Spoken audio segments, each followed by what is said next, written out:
wow. Ah, I didn't realize it was reverbing back onto itself. It should not have done that at all, because I muted Firefox, and I guess it decided to unmute itself. It's too much, too much non-local control over software that's on my system. Ugh. Yeah, I despise the fact that keeps happening. Oh well, it's over now. Never again. Never. Never, never, never. Alright, and let's hope the other stuff's working. It's been a night of just stuff not working. My mouse and keyboard for the upstairs control of the computer decided it didn't really feel like working until I fed it new batteries. Oh well. That's life. And life is now pumpkins, so.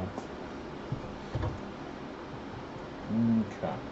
The adding of extra glue did not seem to do anything for the wrinkly. In fact, if anything, I think it made it worse. I think so far the only noticeable smoothness improver is to make your paste more more doughy, less water to it. And that only makes sense because if you got more flour in there, it acts like a gap filler with all the tiny particulates. So that is the only thing I've found that is sensibly and reliably useful. And otherwise, use tiny particles. Eat your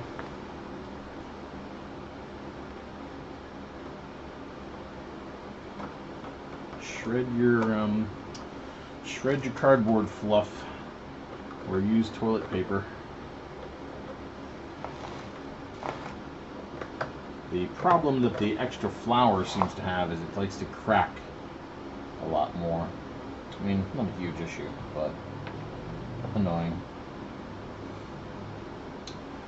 And also, my last time, my raised eyebrow ridge seems to have slumped a bit. I'm not worried. I was going to build it up more anyway, so whoopity friggin' do. But I really want to crack the smoothness, if it can be cracked with paper fluff, which it may not be able to be. Just one of those, if you use paper fluff, your surface will never look magnificent. And either the texture lines will hide it, and that won't be a problem, or you'll just have to throw on a layer of toilet paper clay, which will always be magnificent.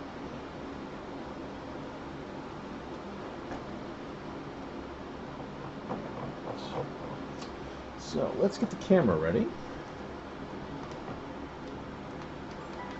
And I'll talk at it for a moment about removing the beach ball, and then I'll remove the beach ball.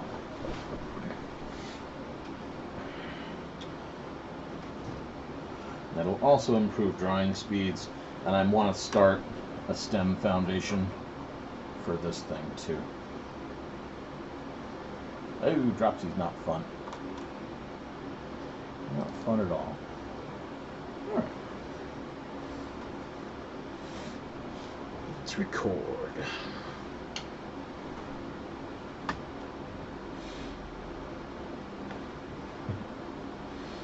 Alright, I've done some initial sculpting, and now I would really like to pull the beach ball out so I can take a look at the sides, see how strong the overall armature is, and that'll give me leave to both cut out the sections if I want to, and more definitively for me right now, I want to start working on the stem sometime today. So, removal of the beach ball, assuming you properly left it out, is relatively simple.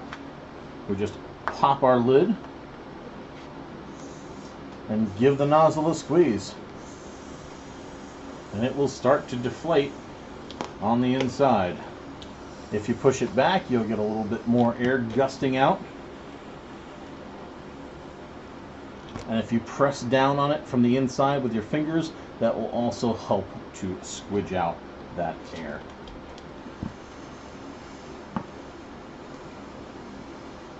It may take a little while, so don't worry about it, and yes, it will come out even through a tiny, tiny, tiny hole.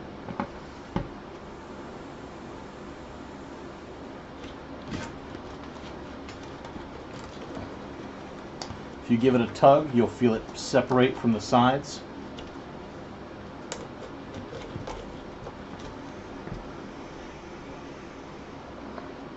And right now inside I am pinching the nozzle with 2 fingers and I am pressing down with these 2 and whatever strength I can get out of my pinky. So it's kind of a press and squeeze to get air out. Or I should say squeeze and press, because you're squeezing the nozzle and pressing out the air.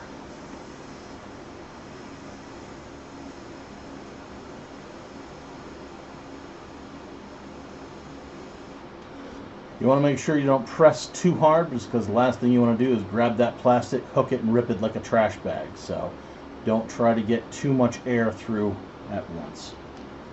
If you need to, you can probably also push this back, cut the hole a little larger, and get more in there, but I like to leave myself as much room for that as possible later on.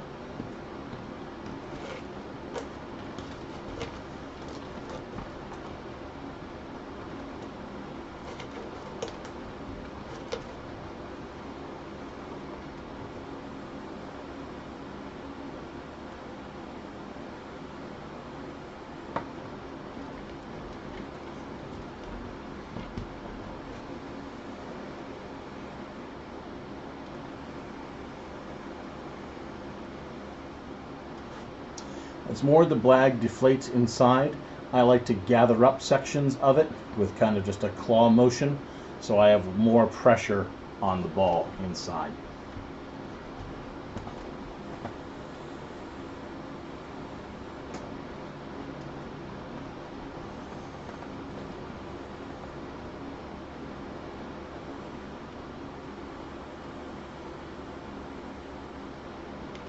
Of course, if you're really adventurous, all you need to do is wash off the nozzle, give it a bite, and suck in those same breaths that you once put in, or suck out those same breaths that you once put in.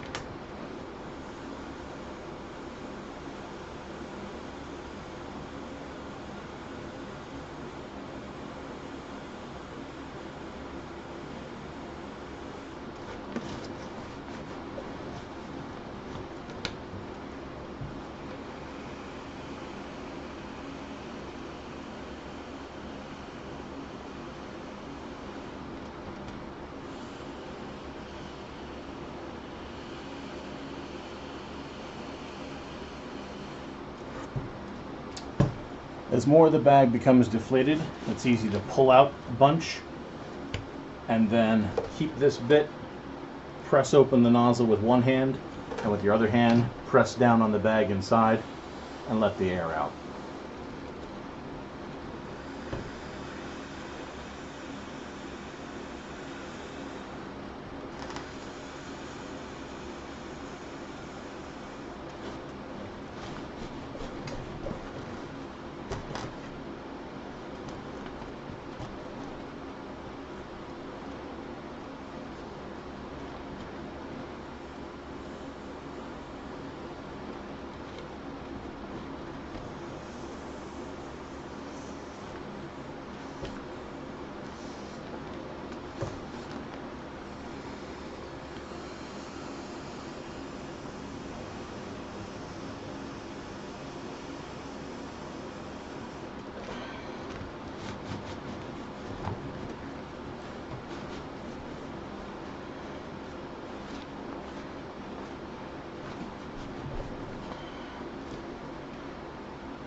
If you've got a large beach ball like mine at this phase, you can almost start using the thing like a pump. Grip it tight near the base, open the nozzle, push back and let this out, release, pull forward, you're grabbing air from the inside, and it's like a two-stage pump.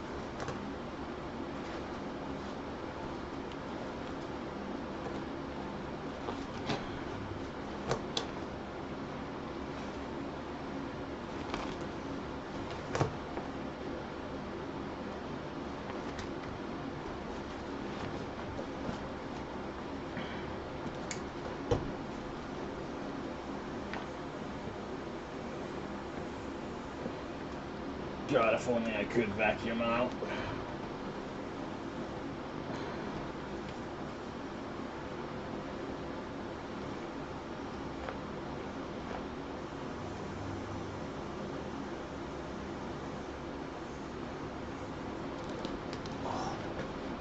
problem I'm really having here is it's hurting my hand as I'm trying to push it into this tiny gap.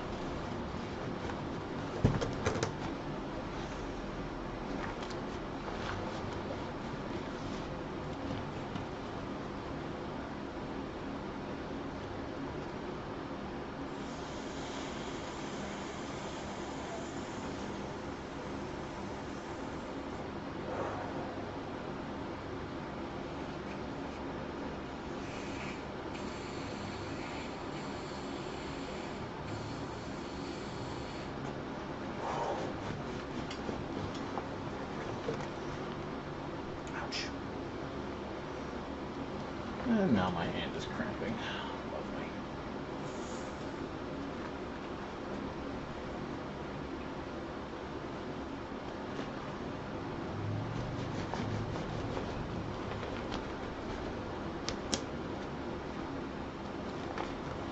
Ouch. Ow, ow, ow, ow. Hello, hand. How are you?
And at long last, our ball is out and ready to be used for another pumpkin.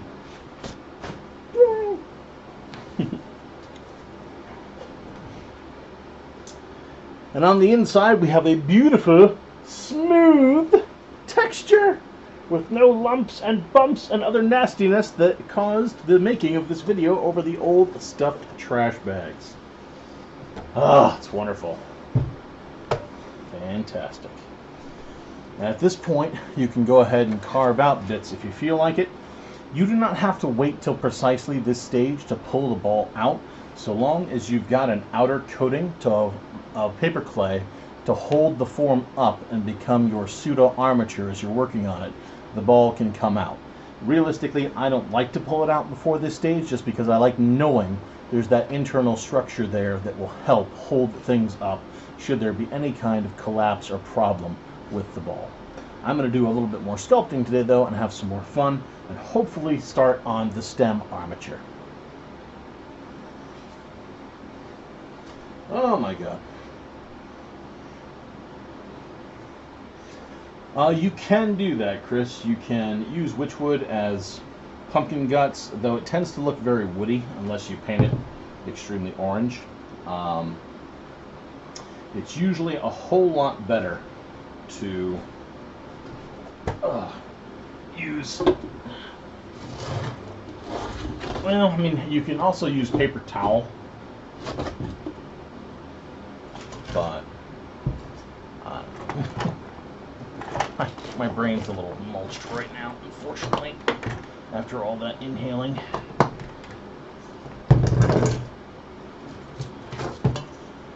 Alright, I'm going to quickly spin up the Dremel and make just a hole for the stem. I'm not going to mute because it's not going to last that long.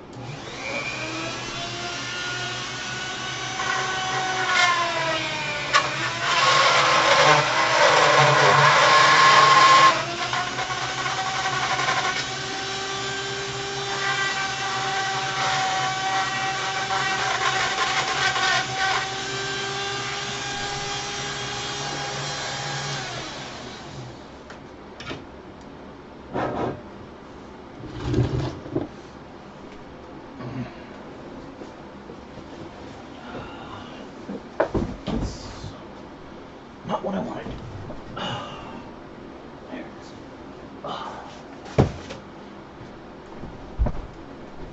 Oh, okay.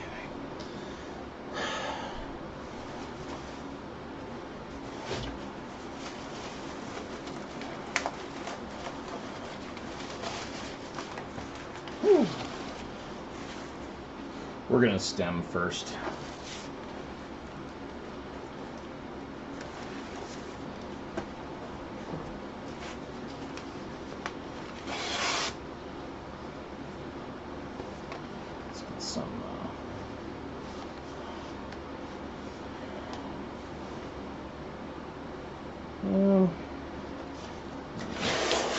Something big like that should do.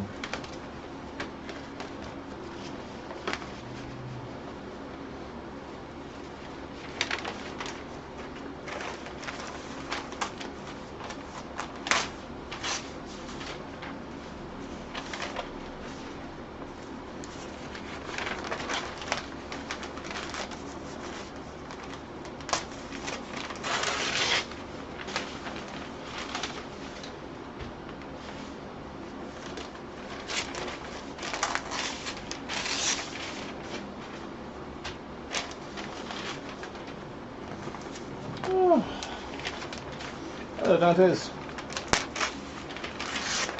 Excess cats. I love it. I love it. I thought about getting more than my two, but it would just start getting bad.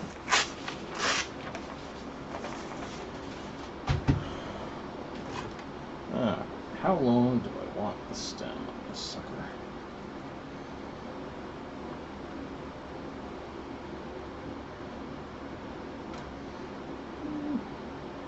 Tolerably long.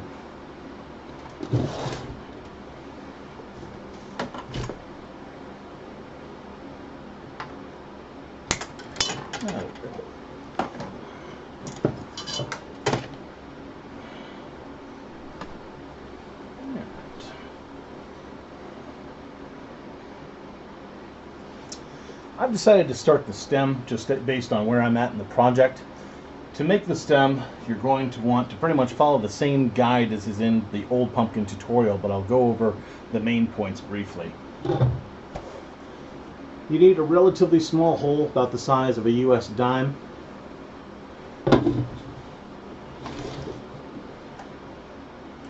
If you want your stem to curl in crazy directions rather than being just a single stand-up piece, I recommend you fortify the inside with wire. This is just some gardening wire. It's about, I don't know, 2 millimeters or a little less than an eighth of an inch, or a little more than an eighth of an inch wide. The sturdier the wire, the better your stem is going to do. I've made this deliberately too long because I plan on it being cut short. But after you've got a wire piece, we're going to wrap it up with some paper. Really incredibly tightly wind.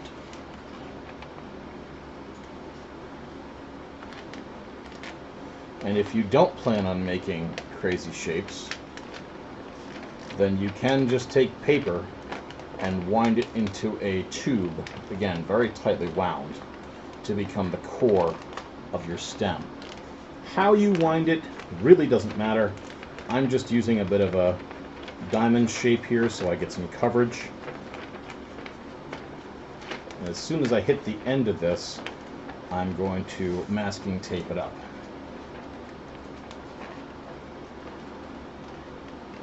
The only big factor I'm paying attention to is the fact that I want my paper tightly wound. Because if it's loose, then my stem can crumble under wet conditions, which paper mache obviously is. So, a little bit of masking tape.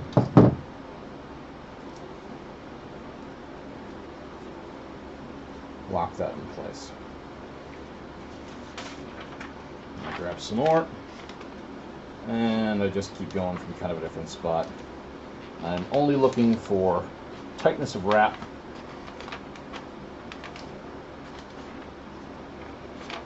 and nothing else.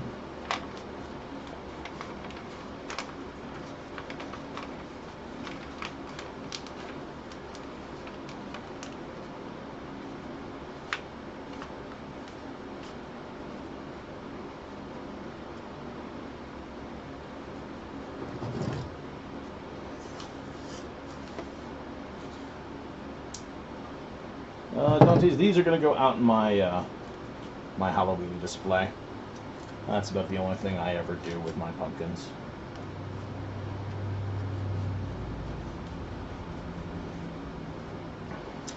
Our goal is to make at least one end of this stem somewhat pointy in terms of paper density, so that it can fit in here, and eventually we'll hit a spot where it wedges and ceases to go in any further. So I'm just going to continue to layer my way up the stem and go for that plug sort of effect.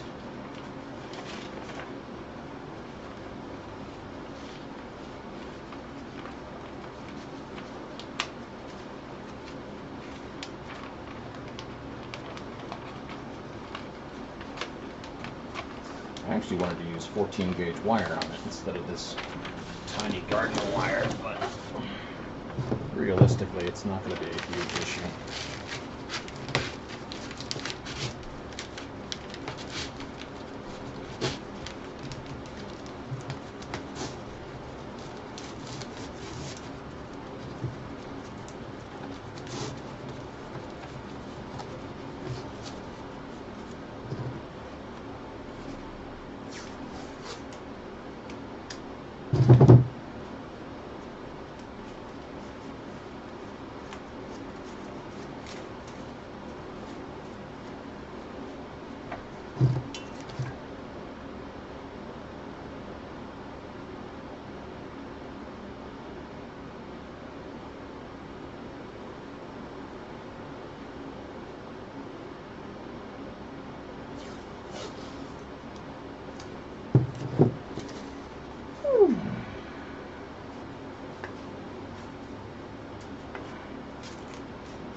On my upper portion, I did not wrap as tightly as I wanted it to, and that can be resolved just by taping it down so that it really clamps and compresses any airspace out.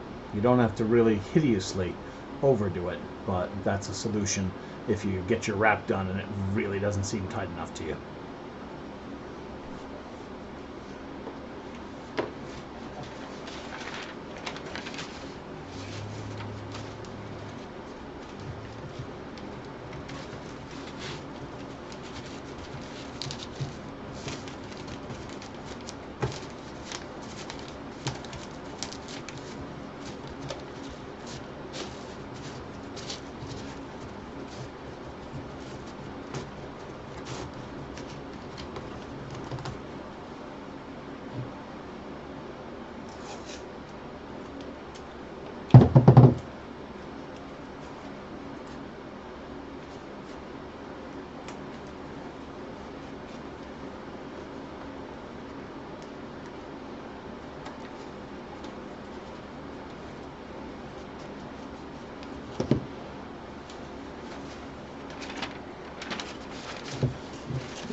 I want.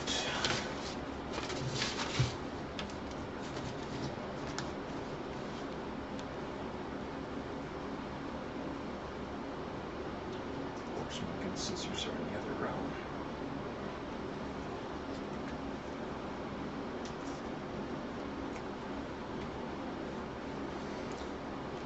I am just separating off where I know my wire ends so I don't go extending paper too far beyond. The wire gives us our strength, and I'm not going to rely on paper strength too deep into the project.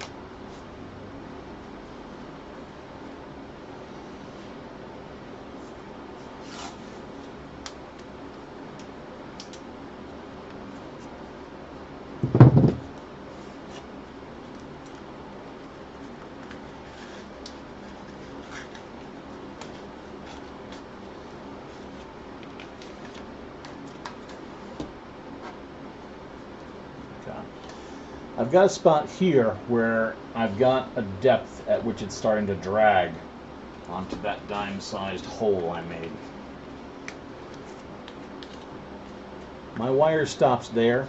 I'm going to try to make it so that the bulk of where it stops is probably about 3 to 4 inches above where my wire ends inside my tube. So I'm going to try to make it so this here is the stoppage point.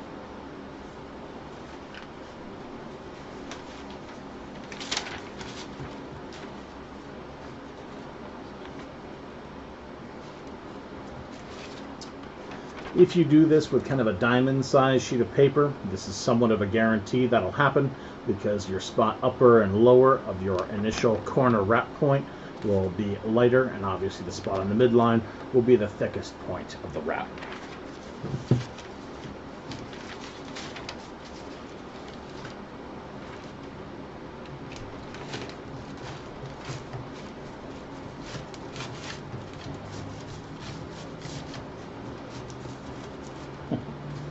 Provided you keep your diamonds straight.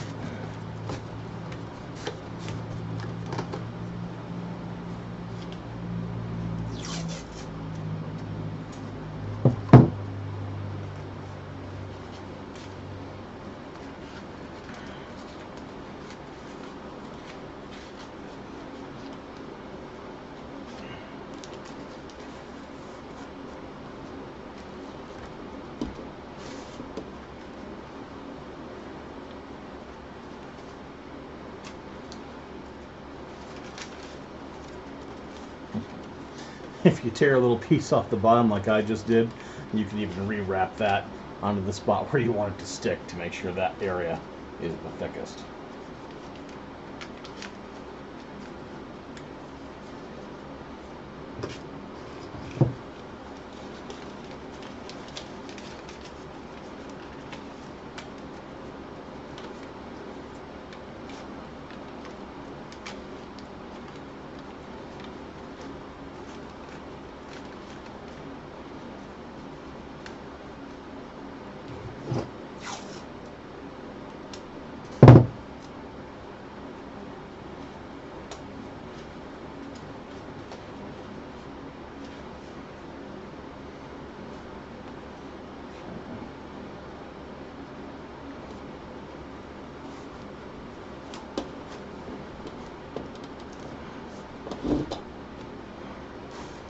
Okay. I know I've got it about where I want because upon shoving it in, I've got this nice little blunt of things to show me where it crunched up. I know it probably won't go anywhere from there on out. So I'm just going to wrap a little bit more around my top, and then I'm going to set it in and start to shape my stem. I think I'm also going to grab my hot glue gun to use that as a temporary place fixer, the same way I did with my original pumpkin videos.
And the only thing I'm doing now is just kind of feeling my way down the stem. If I feel any area that compresses way too much, that there's too much air in there, I'm just giving that spot a tight wrap with tape to make sure that my overall structure is as relatively solid as a whole bunch of rolls of paper can possibly be.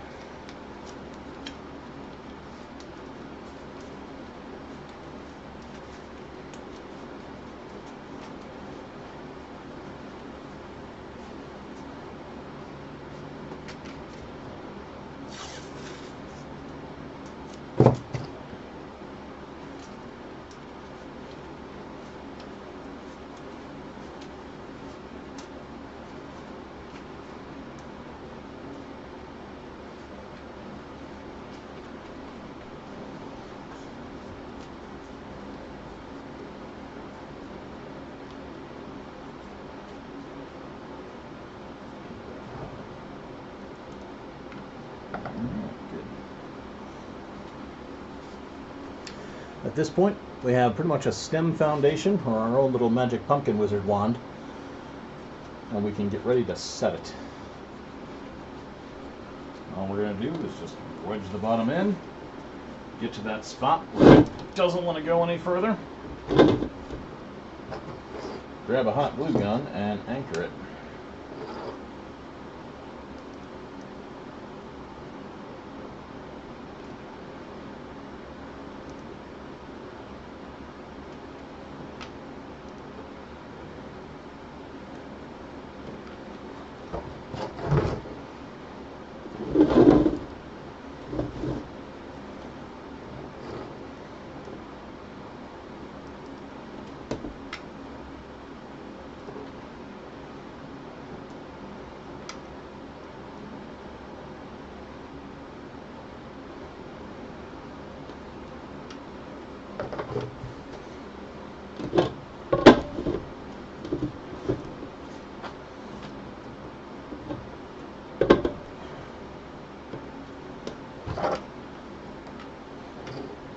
Hey Joanne, I am working on the video, trying to get this thing set. This is going to be a much larger stem, honestly, than I wanted to put on here, but it'll look a lot better for the video, especially if I have it do a spiral or two.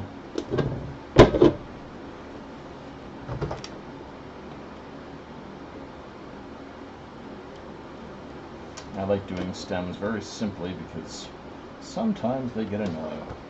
But they look a hell of a lot better if they're big and beautiful.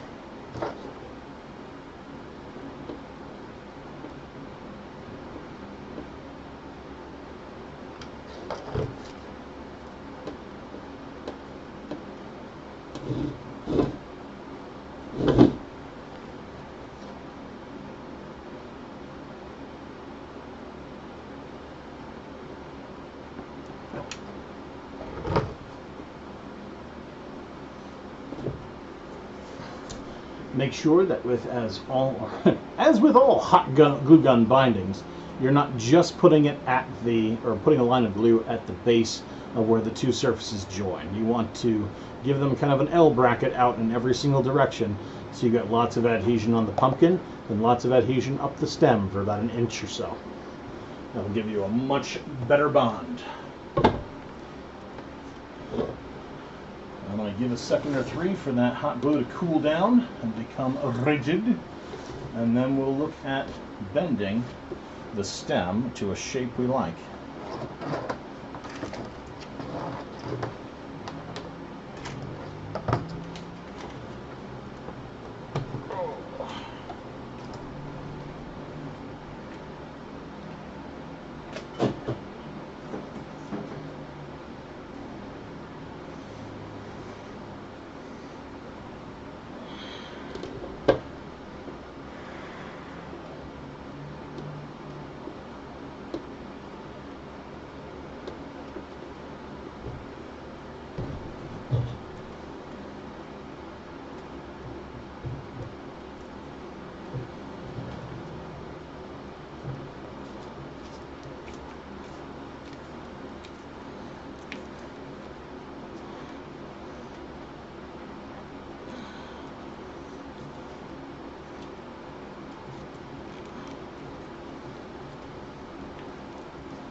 Okay.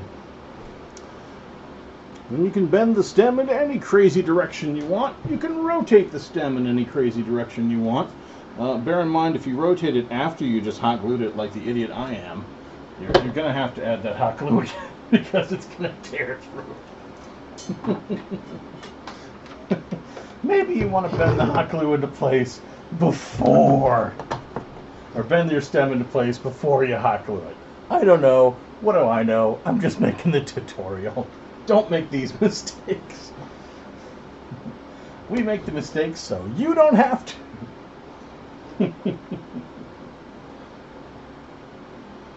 Oh boy.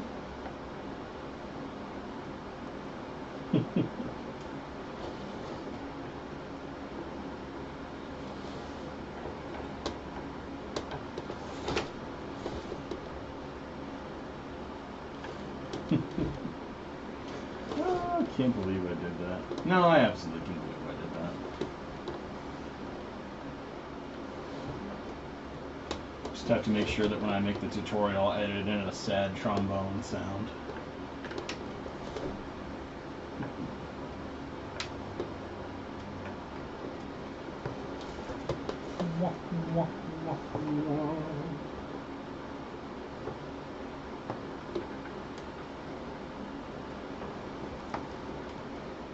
Thanks, Lynn. Yes, I agree. This is going tolerably well. Alright. I'm going to let that completely set itself before I mess around with it at all.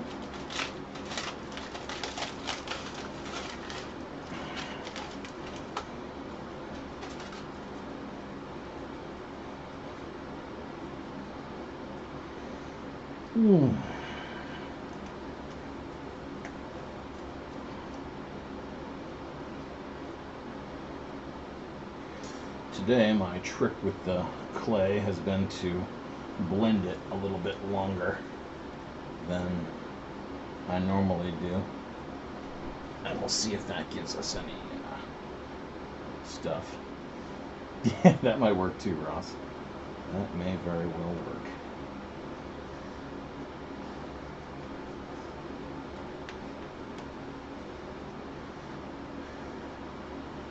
It feels very rubbery. Okay.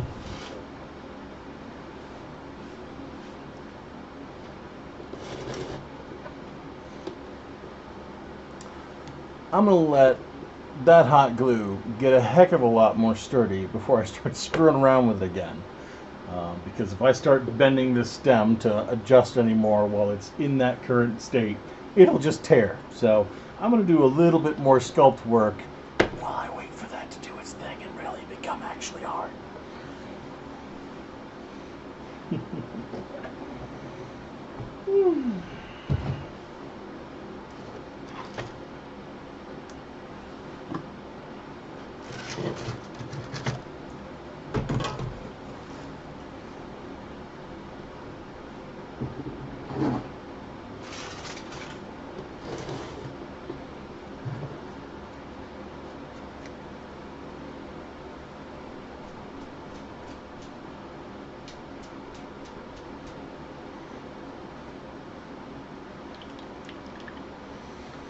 All right. Thanks, Belinda. I'm having a fun time with it. And it's the new and improved recipe.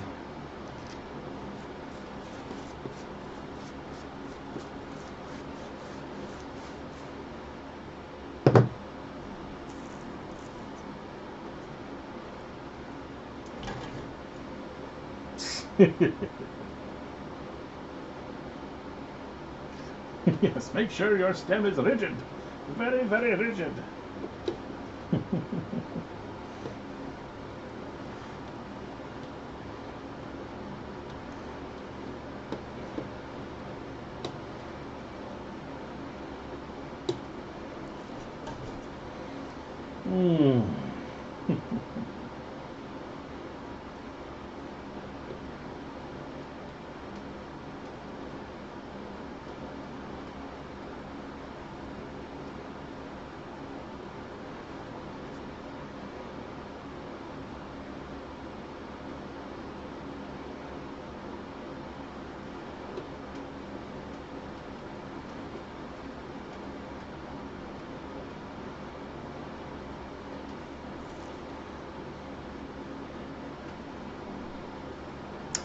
Anybody who's been watching the series all the way through may be wondering why I'm going over the stuff that I painstakingly detailed before.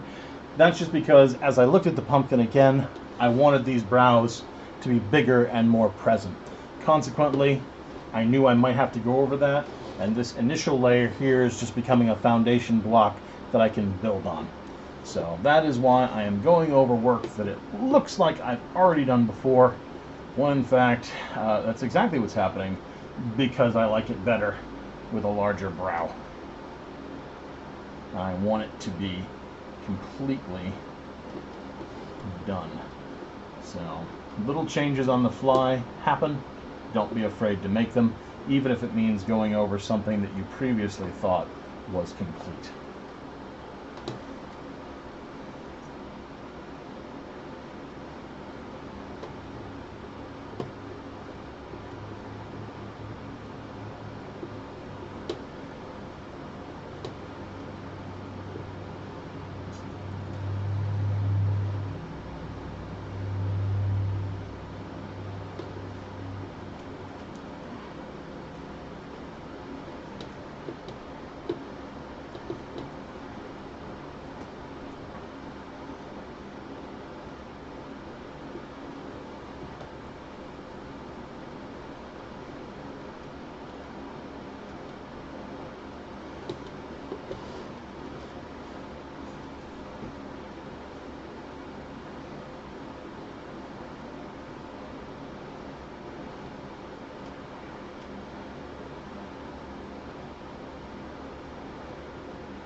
With the larger overarched eyebrows, I think I need a little bit, a very tiny bit of underbrow.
Hey, Bruce, how's it going?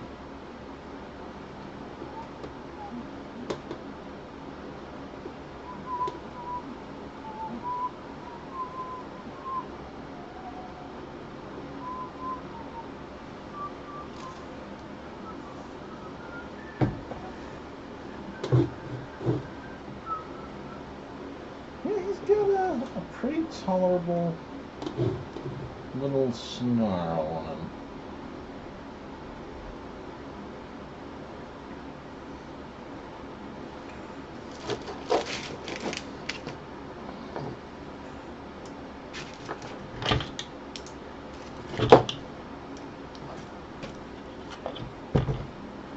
Now we're gonna get those bits there.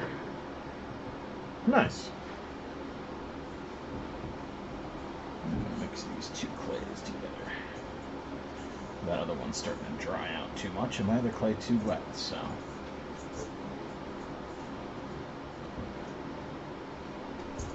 I'll fix the both of them a little bit.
see how this comes out.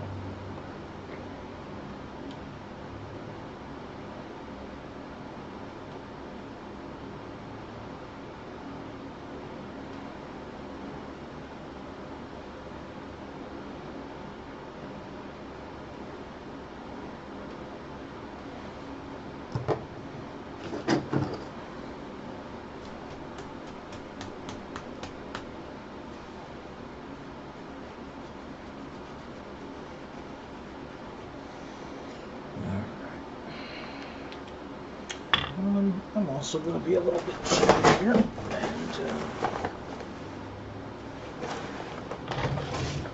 I'm going to add a little bit more flour to this mix.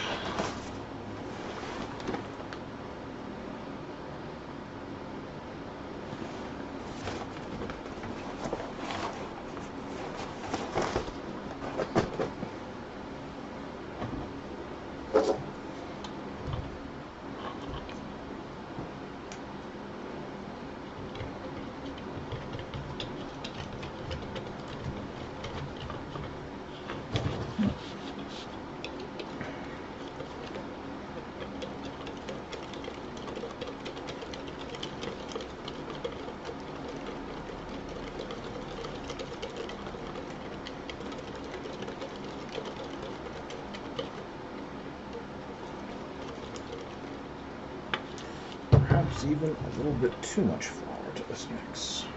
So I want to see if we get some super smoothing with this.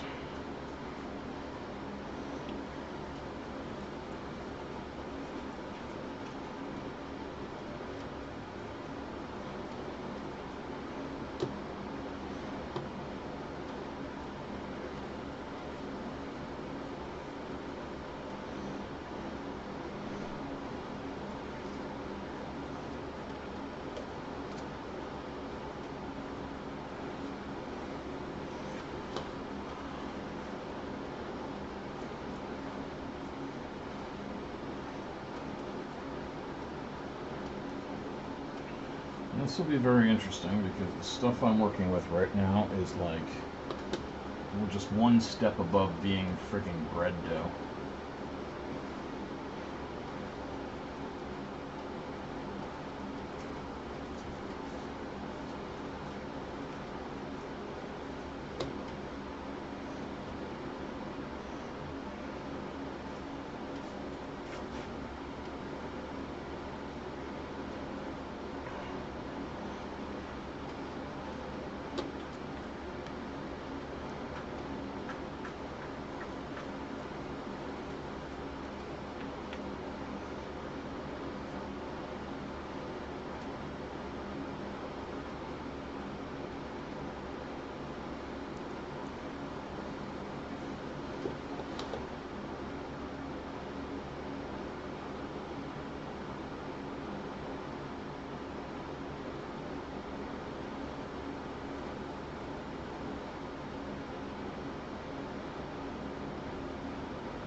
I should have textured it afterwards.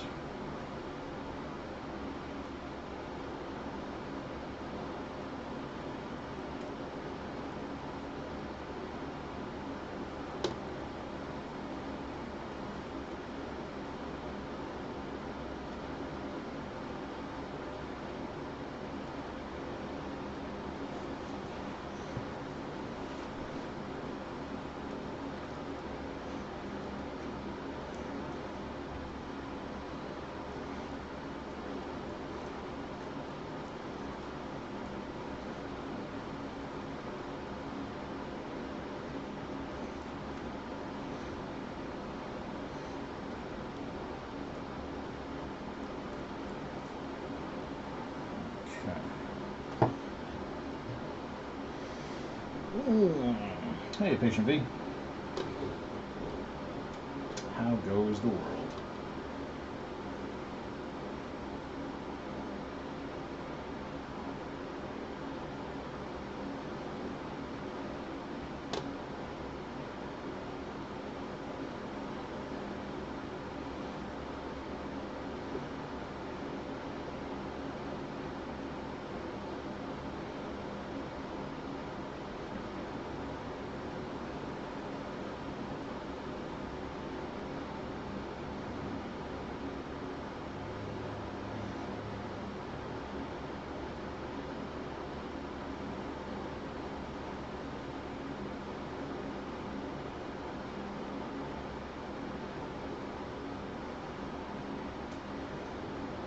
Awesome. Clay is always the most fun part, anyway.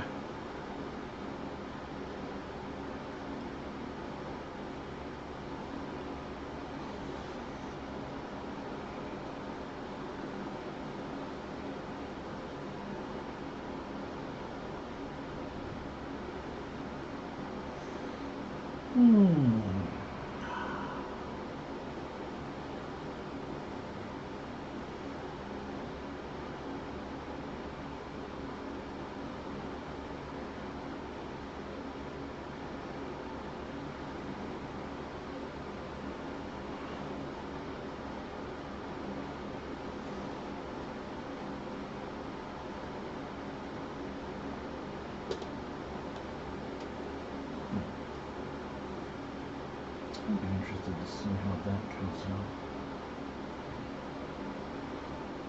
It's coming along. The only major trial and tribulation right now is the fact that so much of what I'm doing is quasi-experimental. And I don't like to be experimenting in the middle of a tutorial, but the problem is I'm trying so much new stuff that there's no way I'd get the tutorial online for October if I didn't simulcast it.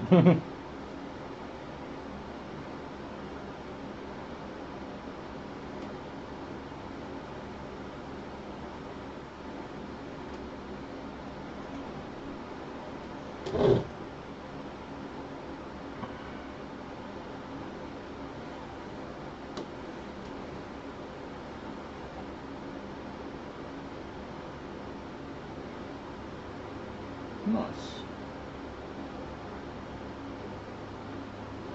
Punching balloons certainly are good forms. I've got a bunch of them myself.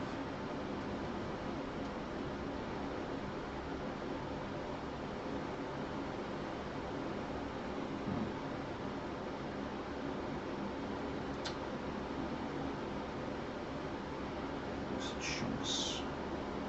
Not good.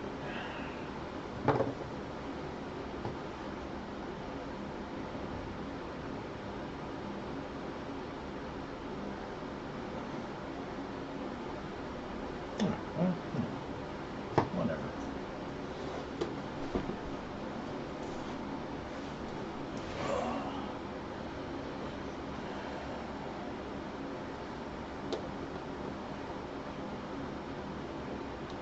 I want to see if this idea of smoothing paste actually works.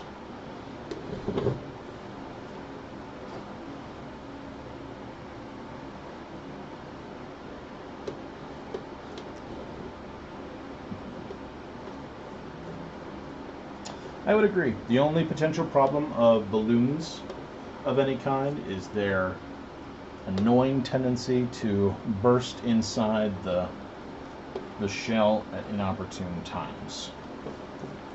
This doesn't always happen by any stretch, and indeed my first foray into the witch orbs, I used balloons. So, don't feel bad about it in any way. Not saying that you did, but the risks, the hazards versus the goods. And you're right, they're very cheap. You don't have to worry about reusing them. Once you're all set and the project's set, just go ahead and pop it and feel fine about it.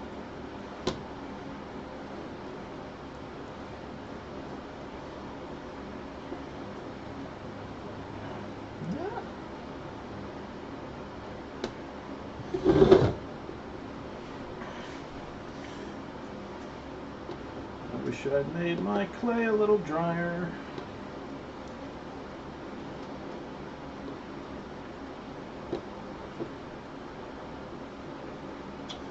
I hope this smoothing paste idea works.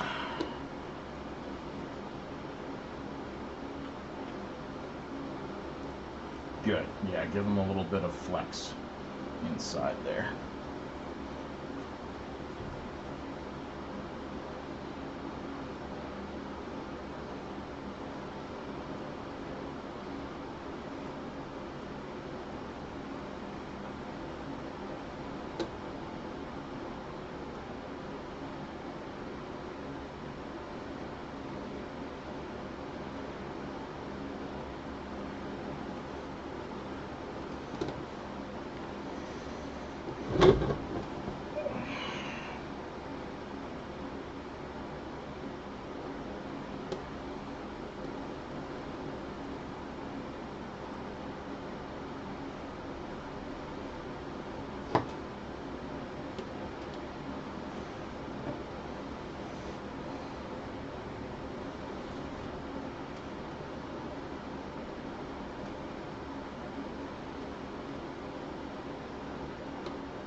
Also wish I had a smaller dry brush style.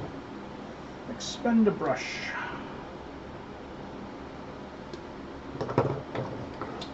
Sure, shite. I did not want to drop that just now.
Oh, this is all trial and error.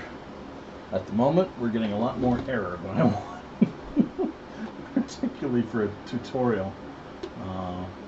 Normally, I work out all the bugs ahead of time on 2 or 3 pumpkins, but I'm encountering new ideas in the middle of this, and consequently, I'm wanting to try them. I don't want to be trying them on the tutorial pumpkin, but I don't have a whole lot of choice, sadly.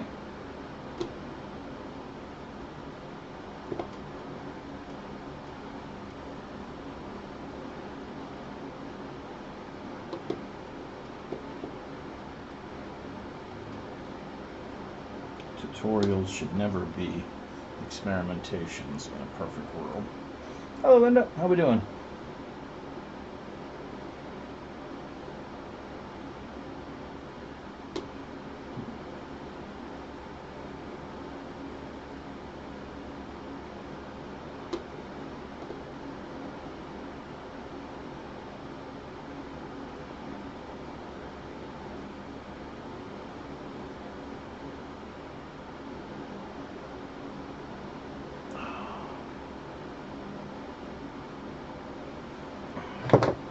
Stuff is also super sticky.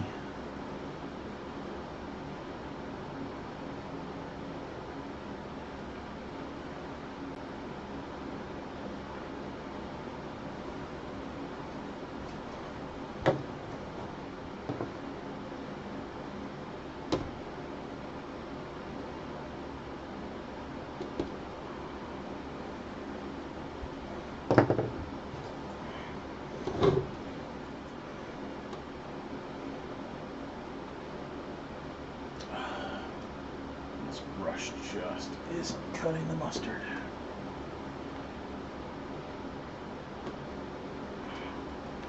That or the clay isn't. One or the other. It's making things a little bit more daunting than they have any right to be.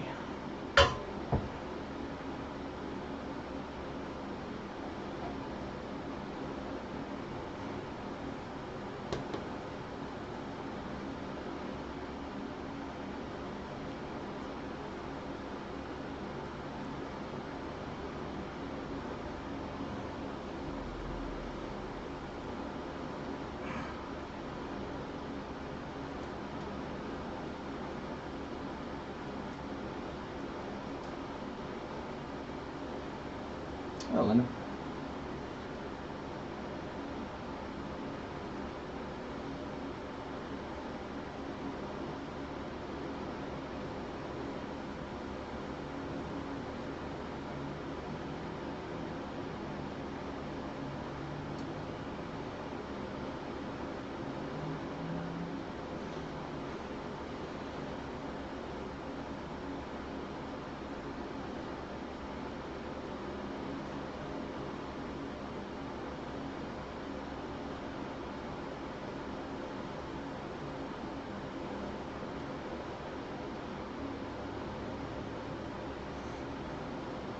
Oh well, though. one more step down, cracking the smoothness code.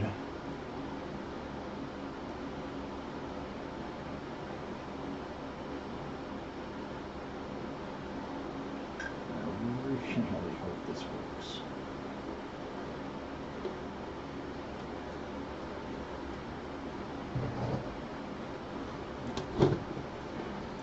Nose came out tolerably well. It's a little bit more wrinkled than I wanted it. I was hoping I would get a lot more smoothness out of that clay, but sadly it did not feel like cooperating with me.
Okay, that sort of works. Interesting.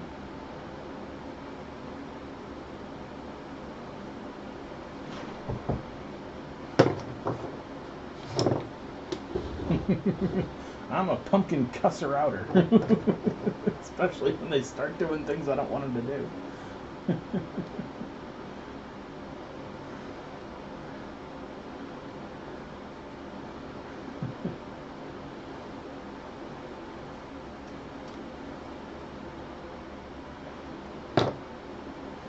Never expect your first anything to come out the way you saw it. My first pumpkin didn't. Your first pumpkin won't. Just enjoy the experience and have fun with it. Too many people fall into that trap of, I'm trying it for the first time, I expect it to be the same way I saw it. It's not. I'm terrible. I don't like this. Don't worry about it. Your first pumpkin is going to look very different, even if you try to copy the techniques. And never, ever let that get you down. Yeah,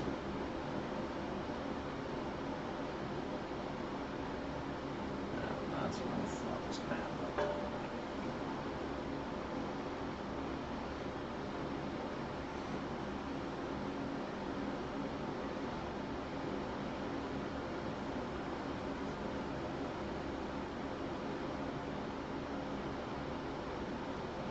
A lot of my high school students fall into that trap. Didn't look like yours on the first try. I'm terrible. I hate this. I'm never going to do it again. Not to say you have that problem, but it's a very, very common artist trap.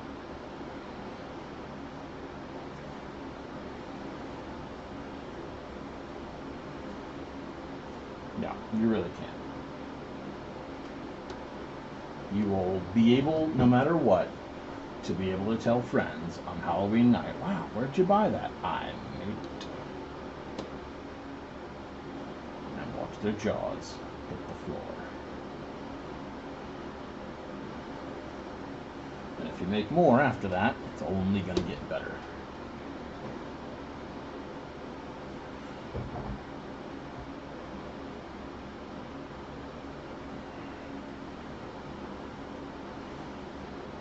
My first pumpkin. Ooh, pardon. My first pumpkin, which actually, if you watch the Pumpkin Tutorials first episode, you'll see looks nothing like even my second stage pumpkins, and even more nothing like these pumpkins.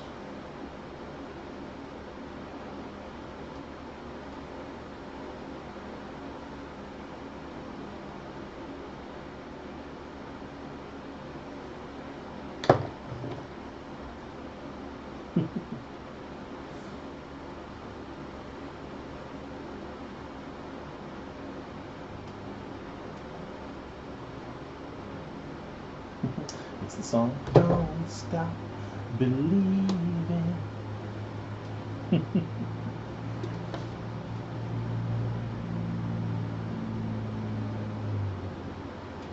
Alright. How are we looking? That's not too hateful. Oh.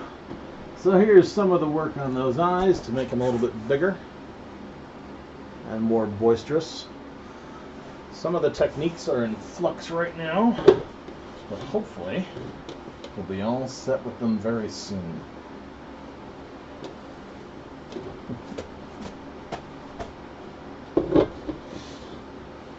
Okay. At this point, I want to work on the stem a little bit, because finally this hot glue has cooled off and it is nice and solid all the way around. And the very first thing that I want to do here is give this stem a quick single layer of paper mache. So I need my strips.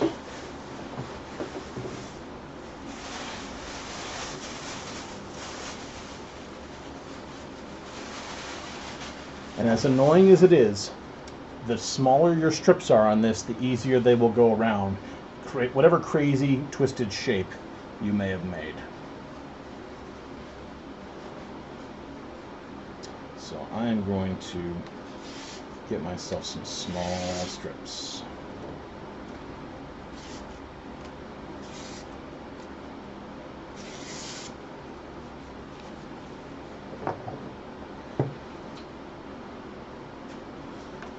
thin out this mache mix because it was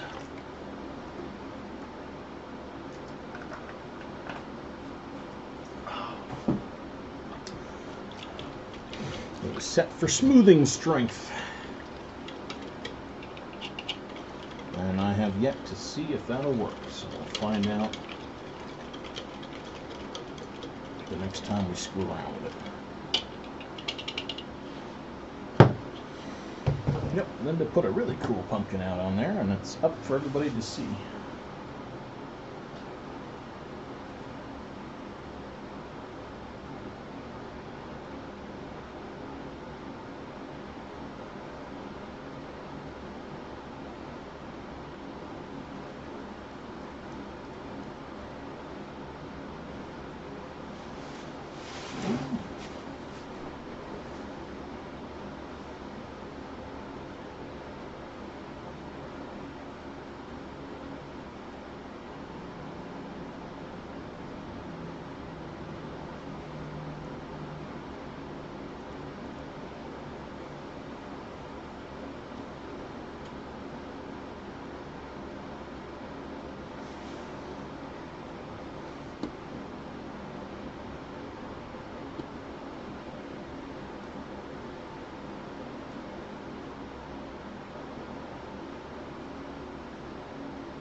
I think this smoothing mix works.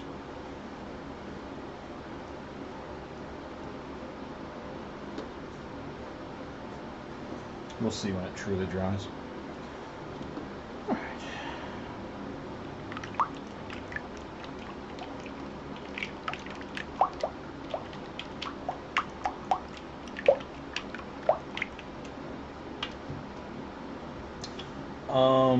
Patient V, there should be a link to it on the bottom of, or in the description.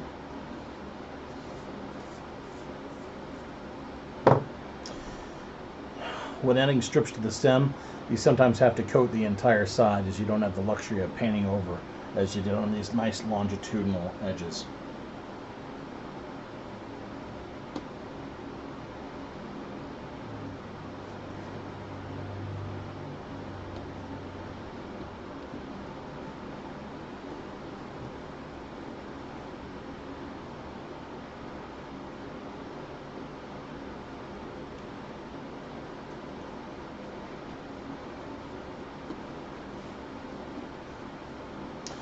So I'm just going to paint the surface of the stem. Grab a strip, paint one side, and try to get enough stick with it. If you're really not getting enough stick with one side painted, then you can just go ahead and paint both sides and add them on. Mine just ripped there. That's really not a problem, as you can simply apply and keep on going.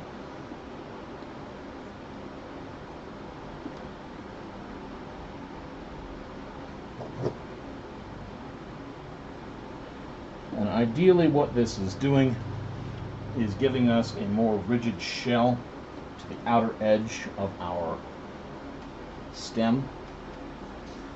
And to a certain extent, we're just kind of starching the whole darn thing. Much like you'd starch a pair of pants, we're just giving it some additional stiffness.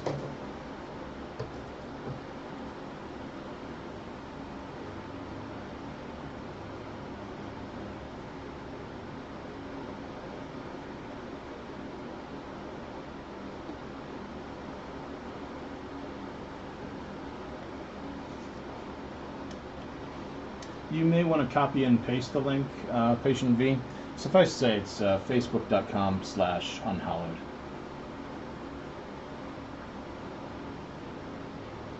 And that should get you there.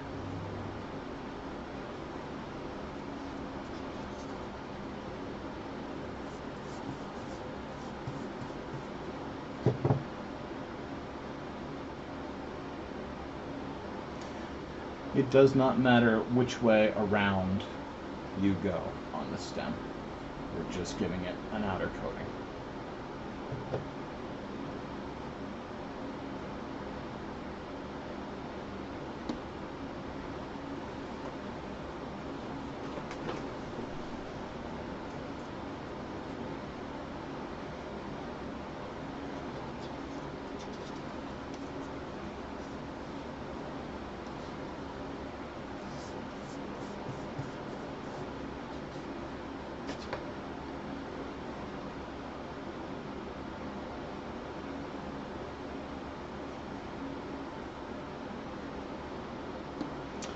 The more curvy your stem goes, the more your paper will want to twist up into weird angles.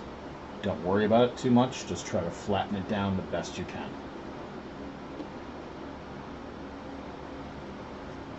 And do not expect it to be perfect.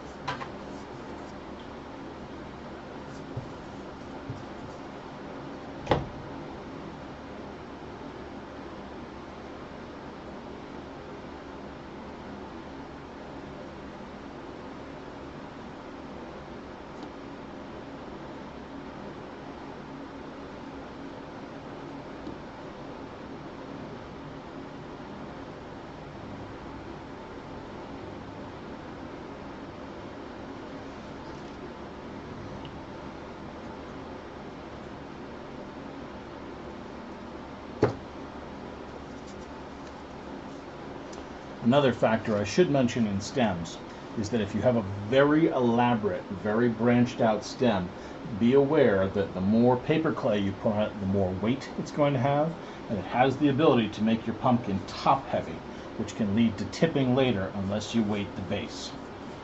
And that's really only a factor if you make a big elaborate stem. So think about that depending on what you're going to do.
No.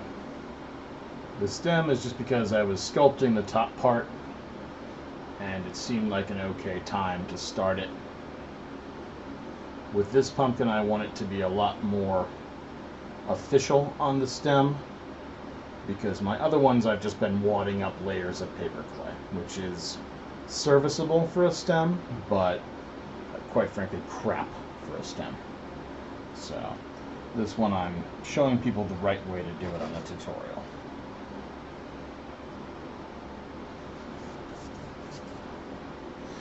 because I don't normally use the wire and whatnot. I like the small, fat nothings of stems. They don't look as great, but they're simple, quick, and easy to do. But anybody who makes a real pumpkin to look cool and be awesome should know the right way to do it, which is to use some wire reinforced paper.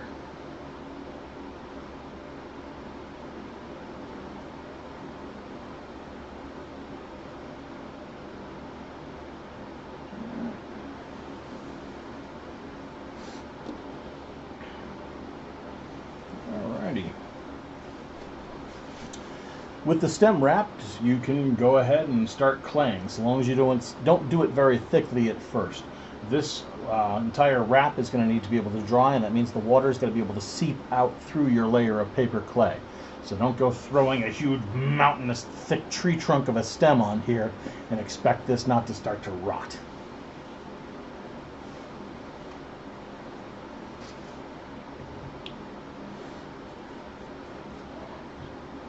Yeah, it'll be there for you, Linda. It'll also be in the main tutorial with this one as well. So, no worries.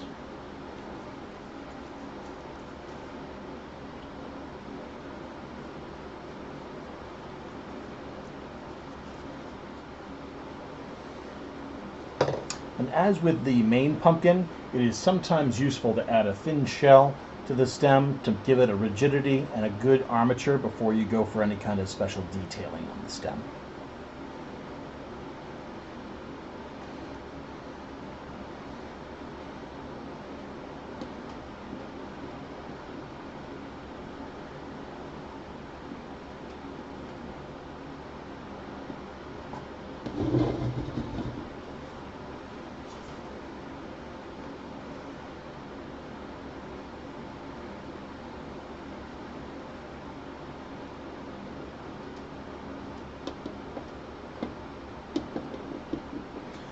Bear in mind also, your clay needs to adhere to the surface of the pumpkin, so don't forget that any clay that you have in contact with that hot glue layer is not going to stick so well. So branch it out until it hits some paper or paper mache or paper clay so those bonds can form.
There we go.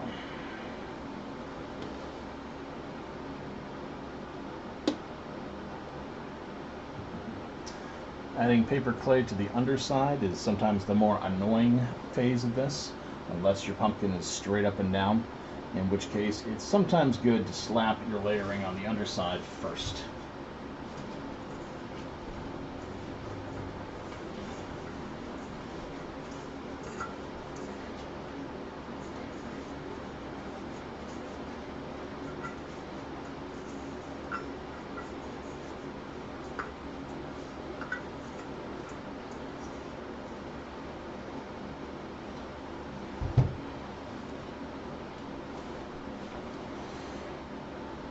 Yeah, unless you have a solid armature, adding clay will weigh down and moisten your layers of mache.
Personally, I like to have a thin shell of clay on before I really start going to town with sculpting.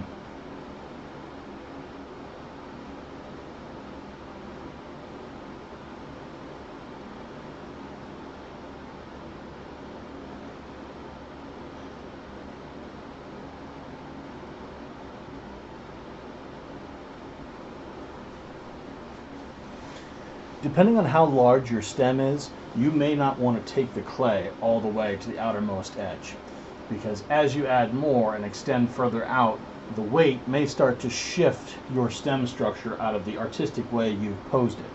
Consequently, you might want to stop halfway, or as you go out further, you may want to only do one side of the stem or only a certain section of the stem, so you get a tiny bit of a shell that you can complete later on in multiple phases.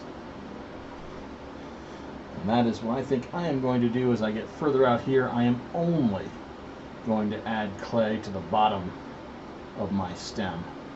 And I'll leave the top open so that I don't add so much weight that it starts to deform the wire. With a heavier gauge wire, this is less of a concern, but I only use some thin garden wire for this one rather than heavy 14 or 12 gauge stuff. So from about here on, I might even stop before I hit the edge, but I'm only going to clay 1/2 of this on this outer edge.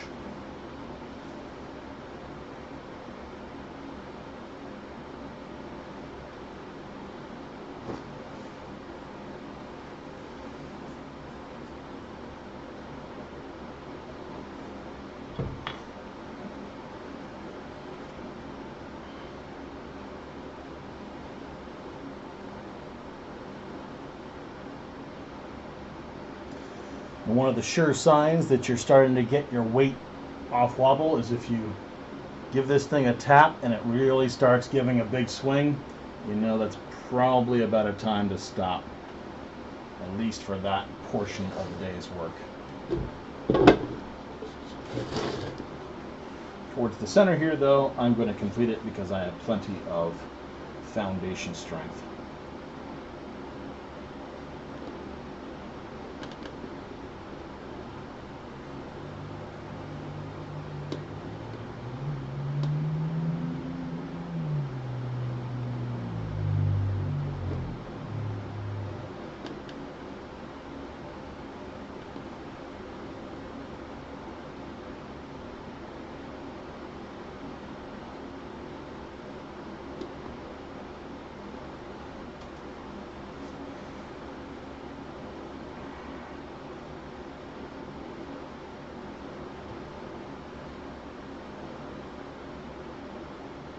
That's what I do, Patient V. I do an outer shell first. It's a little bit boring, but you can make it thin, and it'll cure really solid and dry relatively fast, and then you know that you've got it in good shape for doing sculpting, assuming you want to use this style.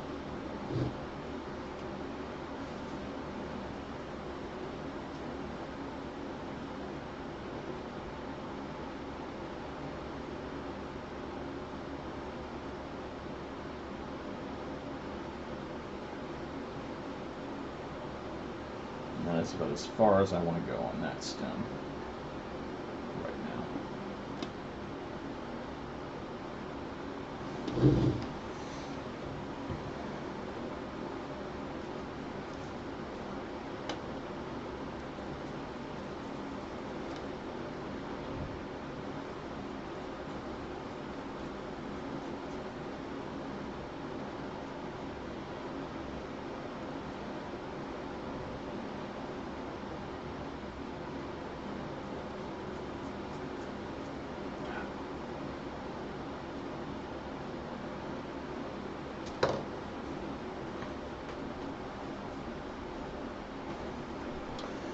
Depending on your stem, the last thing you might want to do is make sure that lines that you have leading up to it are somewhat continued, depending on how far out your stem foundation branches. I'm going to take some of these up a little bit, perhaps, But I'll decide after I smooth this down if it even needs it.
Yeah, just a few tiny lines, nothing special.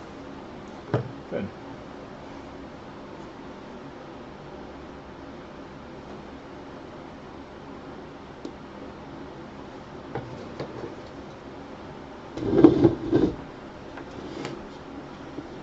I think I am going to hit my stem with a little bit of sauce.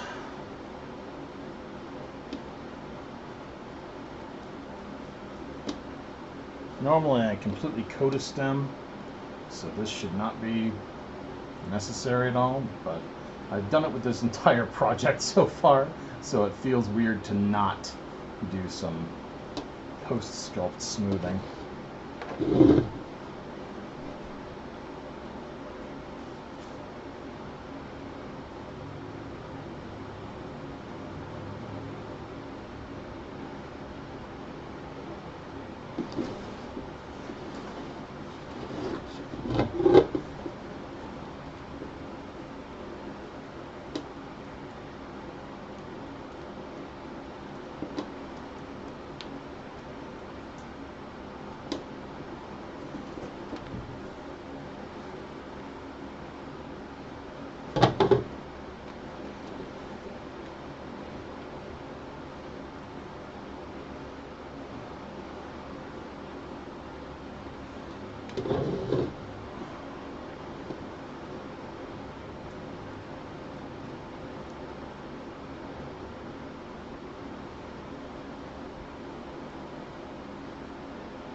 We're going to call that close enough on him.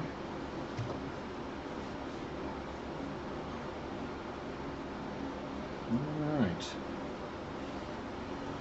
I have some clay left, but I want to be able to have him drying fully vertical. So I'm not going to start sculpting work on these lower teeth just now. I'll save that for after a drying interval. I think I will do some tiny sculpts though.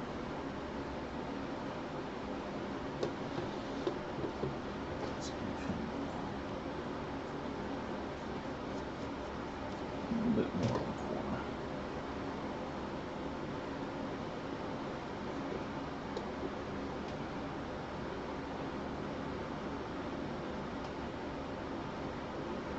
Let's put a smile on her face.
Oh, this guy's eating maybe 5-6 batches out of the little mixer,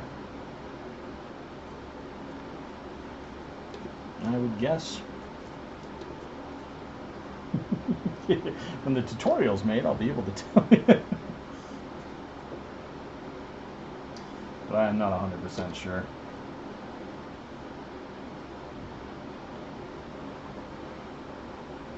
Bearing in mind, though, these are tiny batches of clay as well. If you have a 5-gallon bucket and you store your clay in a fridge, you can get a much larger bunch that lasts you longer.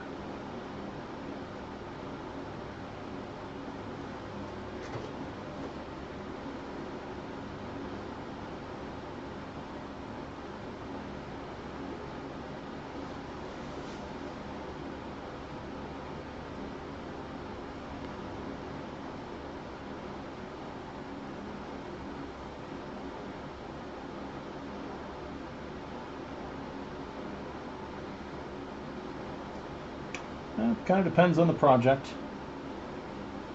If you're running low, make more, or wait till next time. Oh yes, first pumpkin tutorial will stay up. This one's going to be added as kind of a new one, yet also a bit of an addendum to the original.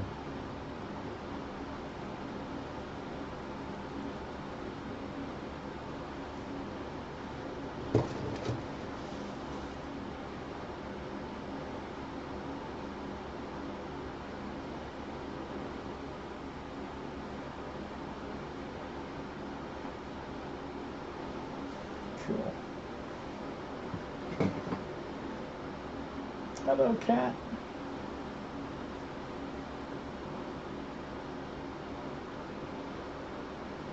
Alright. Yeah, pretty much. Pumpkin 2.0 or pumpkin alternate method. New texture, something like that.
Close enough. Let's see if any of other bits are doing that.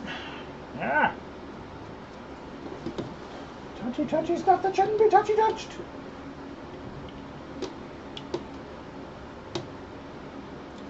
I swear, I am going to crack this smoothing riddle.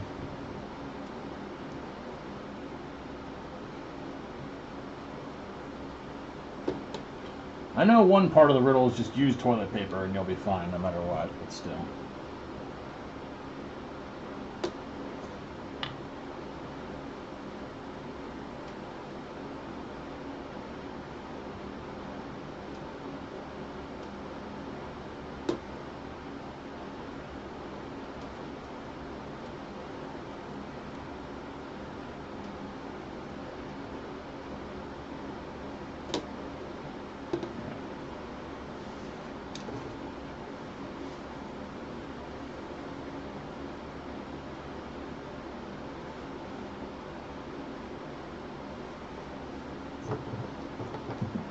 We're in that, if you keep doing things, you're just going to make it worse phase. So, good.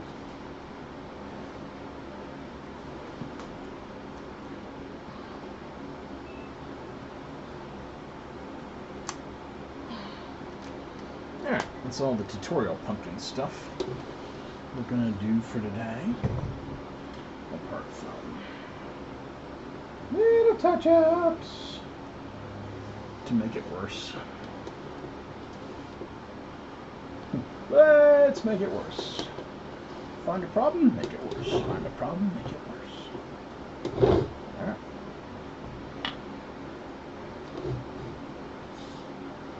Toilet paper clean. I don't know. I've only really done it one time, honestly. It was awesome that one time. So I'm very flavored by the one time. Alright, I'm going to get this guy into a drying space. Let him do his thing.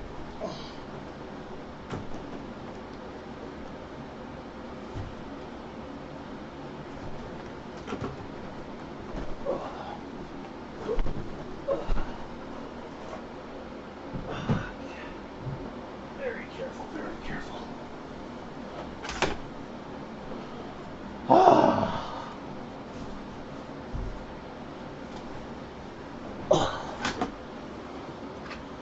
Okay.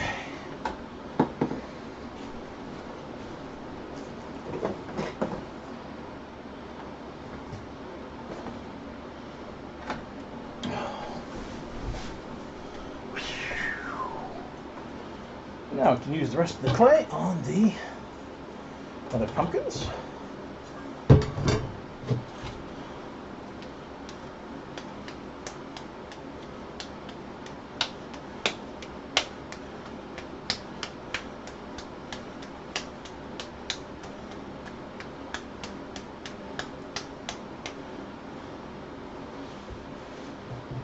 Actually, if I throw it in there, the dust will make that clay a little bit better. Good. Okay, let's extend the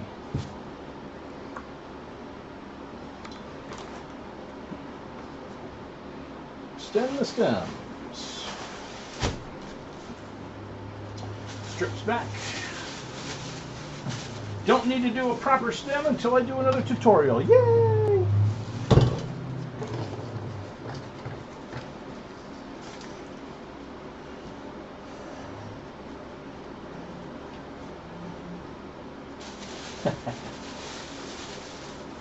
I'm looking forward to October.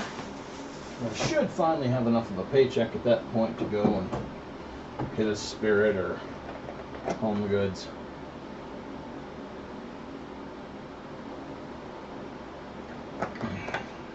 Though really, there's not much I want this year apart from the 12-foot pumpkin scarecrow, and I really believe that by the time I get around to having a check ready for that, they'll all be sold out. So I'm just going to next year.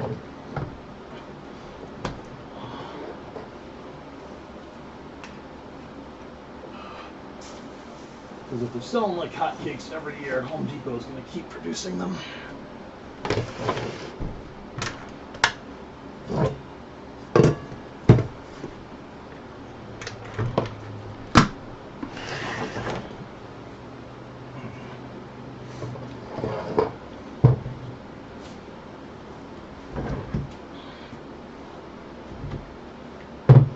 As with most capitalists, they will reliably follow the money.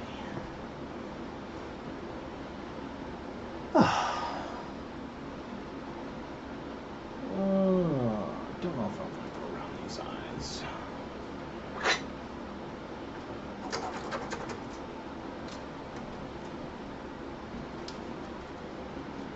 You know, I might not want to go around the eyes, but I think I do want to reinforce the cheekbones.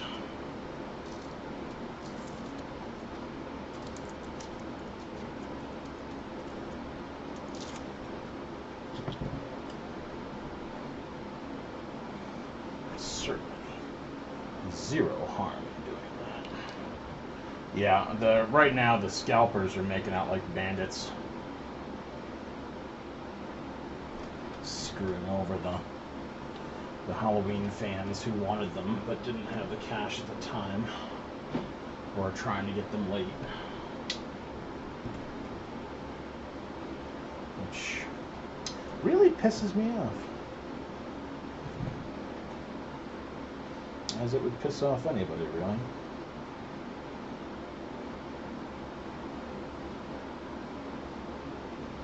I can't doubt their money-making scheme, but the fact that it adversely affects haunters offends me.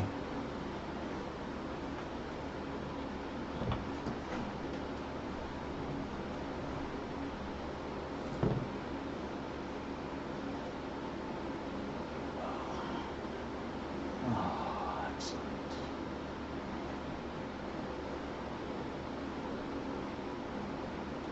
Oh, wow. Well, at least you have one.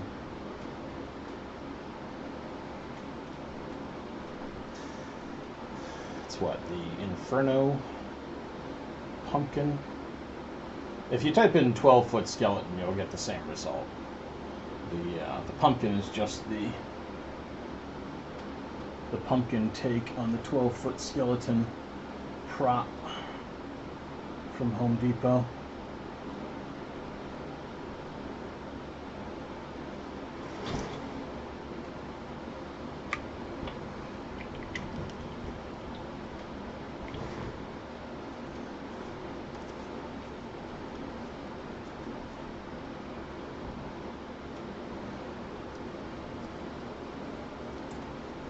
It's like 12-foot Inferno pumpkin.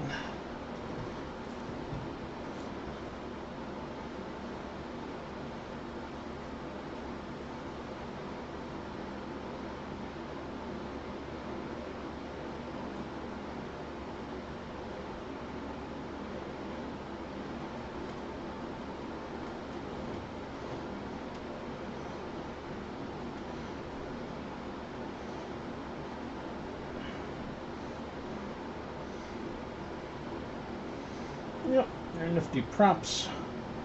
I just want to get a, well, I've already got a green or red gel to throw in front of the eye display, because I don't want white eyes on my giant pumpkin and or skeleton. It'll either be red, green, or blue. But I'll solve that particular problem the year I'm able to actually make one.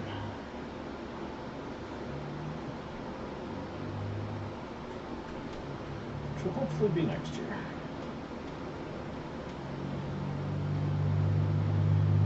Alright, so that's all reinforced. How far?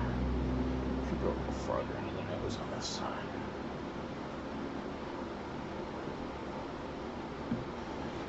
How about here? That's one big lump of clay. We could reinforce here. And we can safely reinforce there.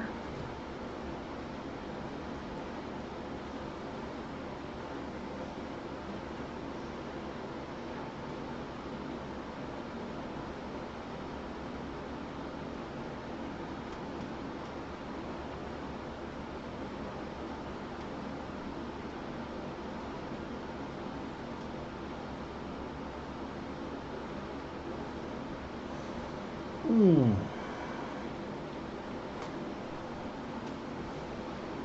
Some places have them, but occasionally they are just sold out the instant they hit the shelves.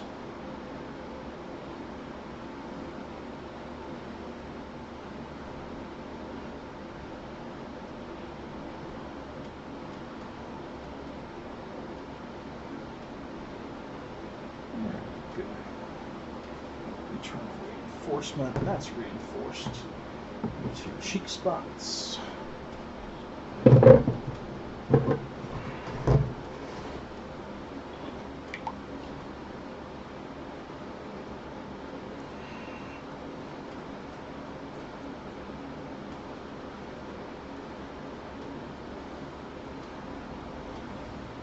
Hmm.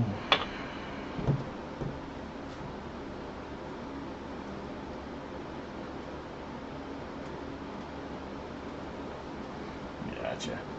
Yeah, it's a very big prop. I mean, obviously, it's a 12-foot tall monstrosity.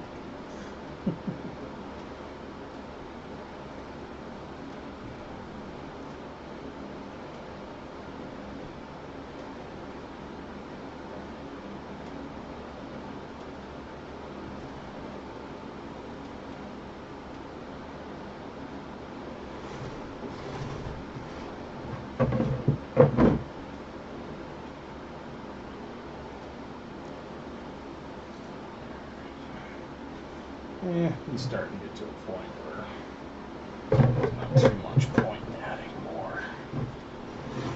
He's going to have to get hugely cut right around the pole rim.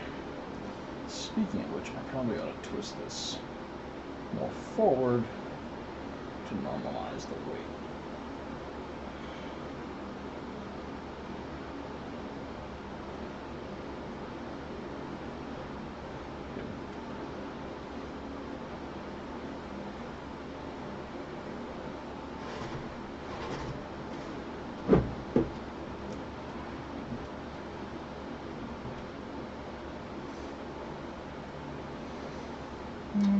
Probably.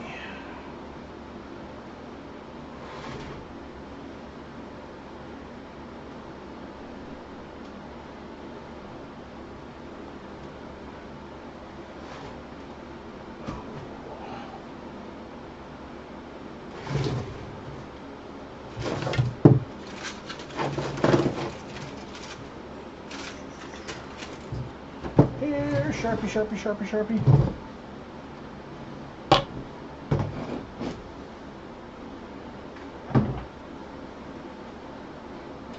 Or I can do it later, you know. It's not something to do right now. Alright. Yeah, that Reaper of yours is really cool.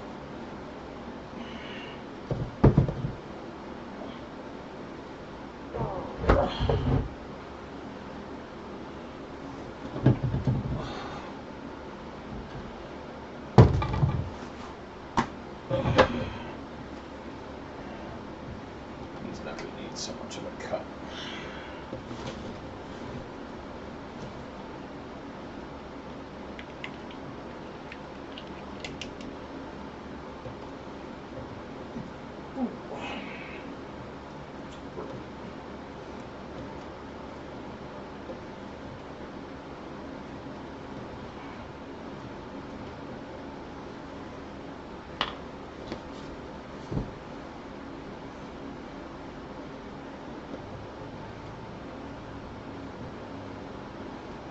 So just start cocking out that way.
honestly, they'll just need tops on their stems at this point.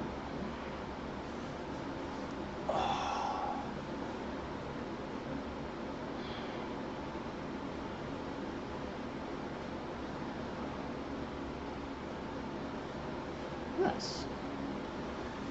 I know we're planning on doing our COVID plan this year. We had a 4-inch tube that we were going to use as a candy slide, but the bags that we put our candy in were too big, so we figured, screw it, we bagged it. Close enough.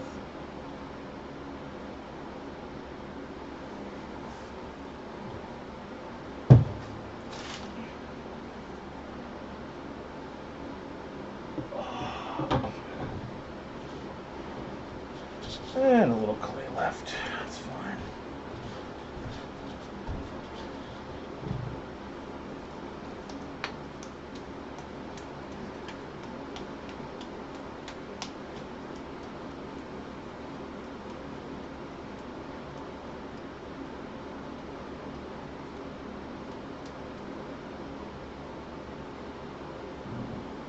We should rim their bottoms pretty soon.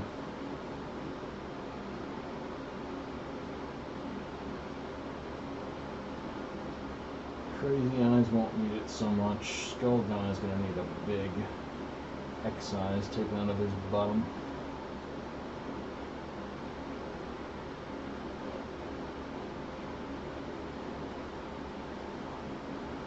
And I still need to put grooves in his teeth.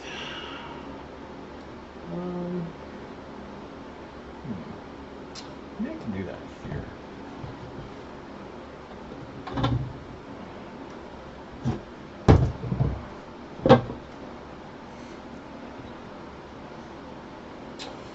Maybe I don't have to Dremel grooves in his teeth. The experiment today actually was to make a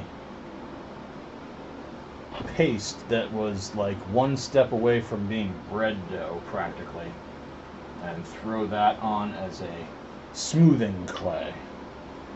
I need to find out the results from that, which we'll find out once the big boy there dries. But it's my hope that that will help. I mean, fundamentally, the problem is particulate size. And if you're using toilet paper clay, you've got that problem taken care of. But with the fluff clay, or I should say the insulation fluff clay, that's the problem. So, if we can get the flour to act like a gap filler, we should be able to get hyper smoothness, even though we're not using hyper smooth materials. I don't necessarily think it's going to work, but I want to experiment the heck out of it to find out first. And if it can work, then, well, we got a new product on the pumpkin market to help people out.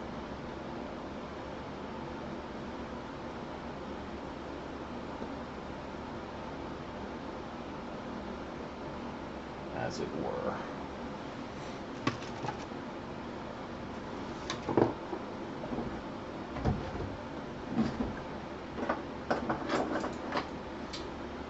The big one is probably the one that's on the floor. Yep. Nope, this is the end.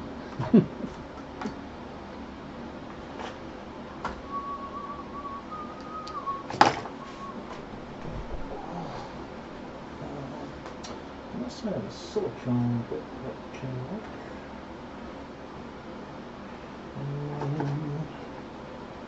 Maybe. Let's try this one. After we smooth that.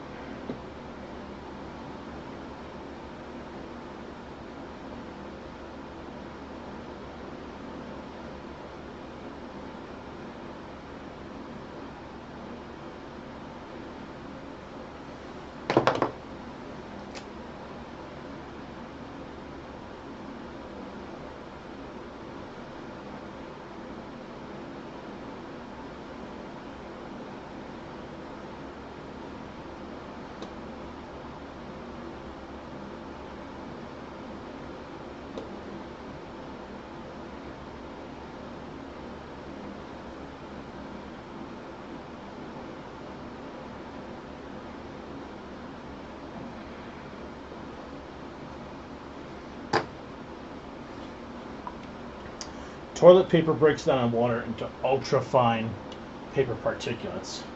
Kind of like if you were using powdered paper versus fibrous paper. Consequently, with the particles so much smaller, you get a much smoother end result that holds fine detail much better.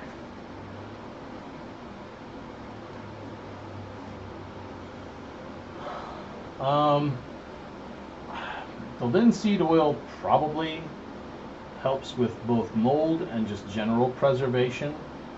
I won't use it again because the project I did with linseed oil took like 3 months to quote unquote dry because the oil had to evaporate from that surface, and that was just a pain.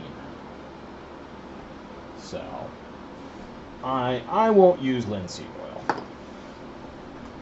And actually, consequently, one of the biggest problems, if this smoothing paste idea of mine works, the big problem is you better varnish the hell out of it, because otherwise you're effectively making paper mouse food.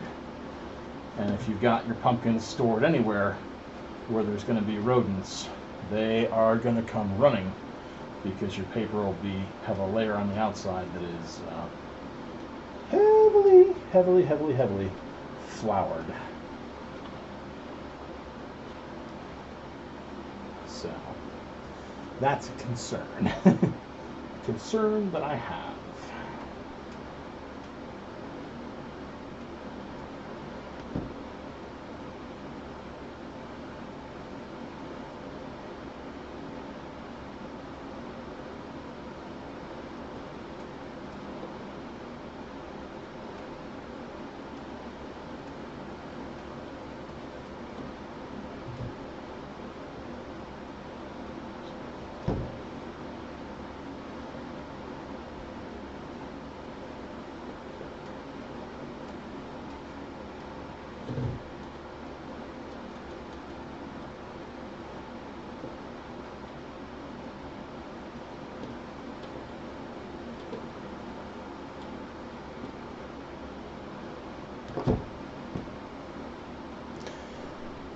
The ply doesn't really matter. The ply is just how many layers of paper that's on there, obviously. And if it's 2-ply, then it will break down into more material. That's the only benefit you gain from that. Because realistically, when you make toilet paper clay, you take the toilet paper, you soak it in water, and then squeeze the water out. So you're just left with paper fiber, which congeals into lumps. But it's a more fine product. So realistically, it's like powdered paper pulp. Because fundamentally, paper pulp is what we're working with. And the more like powder your paper pulp is, and the less like fiber or fibers your paper pulp is, the more fine the surface you'll be able to make with it.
That's the problem. You followed him too well.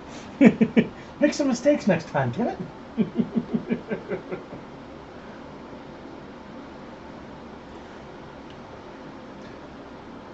I like Fiverr for its lack of expense. It's cheap.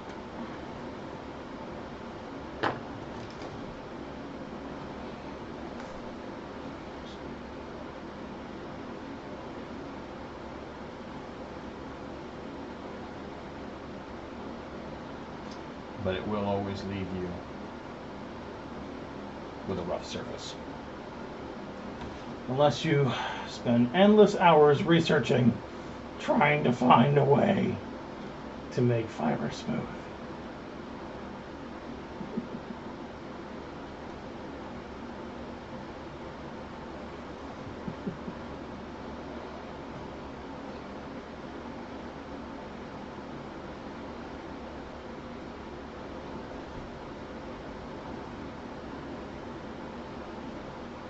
Only then will it be correct.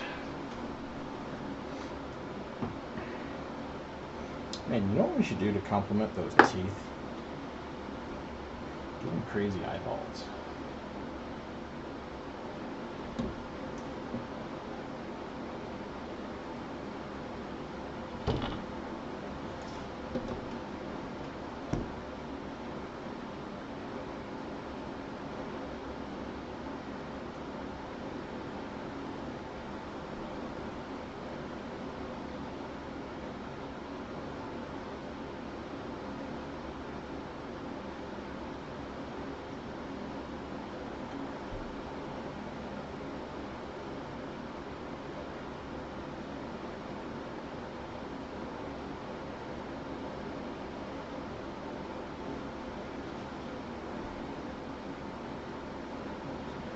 Pointing forward. Yes.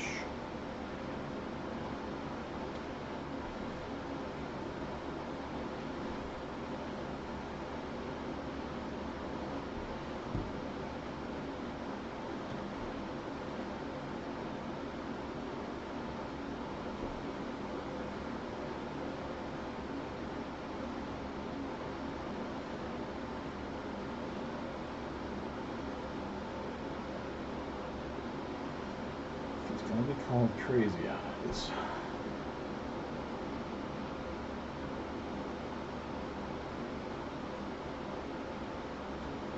He's gonna need the craziest eyes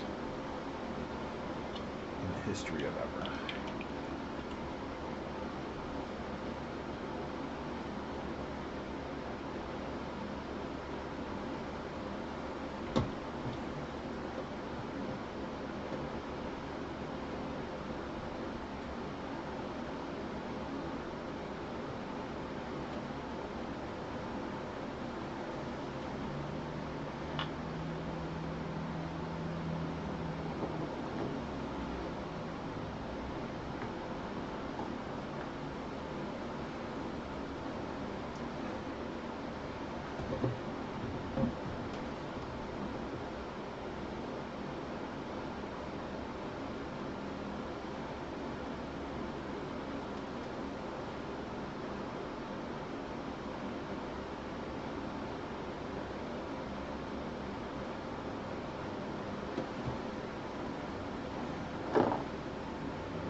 And that's a little more crazier in the eye department.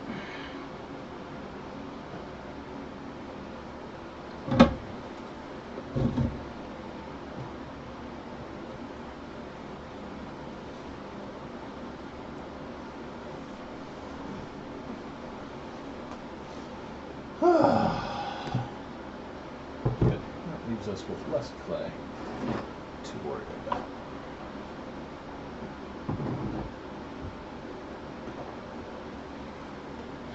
Crazy Eyes has truly crazy eyes. Saved it all. Yay. Except for the stem, which is the only part I'm very comfortable losing. Point. Scooch, scooch, scooch. I'll take the stem any day. Great. Double check. No damage, no damage. Good. Now we're going to put that there first. And then just fit it on there. Lean it up against that styrofoam head so it's getting some extra support. Whee!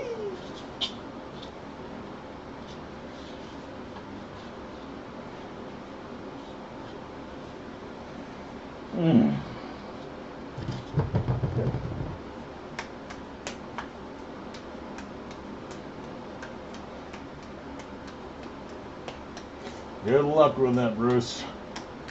Cauldron Creepers. I've been wanting to build one for 8 years. And I still have not done it.